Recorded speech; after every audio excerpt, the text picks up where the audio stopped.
Bangladesh premier লিগে এবারের আসরে নিজেদের তৃতীয় ম্যাচে এসে প্রথম হারের মুখ দেখল খুলনা টাইগার্স। সিলেট আন্তর্জাতিক ক্রিকেট স্টেডিয়ামে শুক্রবার দিনের প্রথম ম্যাচে খুলনাকে ২৮ রানে হারিয়ে টুর্নামেন্টে নিজেদের দ্বিতীয় জয় তুলে নিয়েছে দুর্বার রাজশাহী। ১৭৯ রানের লক্ষ্যে ব্যাট করতে নেমে শুরুতেই হোঁচট খায় খুলনা। ২৬ রানের মধ্যে ফর্মে থাকা উইলিয়াম বশিষ্ঠ ও অধিনায়ক মেহেদী হাসান মিরাজের উইকেট হারিয়ে বসে তারা। ৪-এ নেমে খুলনার হয়ে প্রতিরোধ করেন আফিফ হোসেন।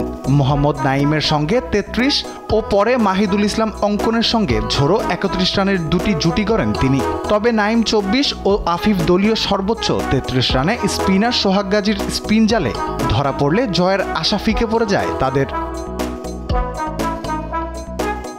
শেষ দিকে ইমরুল কায়েস ১৭ ও নাসুম আহমেদের ১৮ রানের দুটি ইনিংস খেললেও চ্যালেঞ্জিং লক্ষ্য তারায় শেষ পর্যন্ত তার কাজে লাগেনি। ৩ বল বাকি থাকতেই ১৫০ রানে সব উইকেট হারিয়ে বসে দলটি।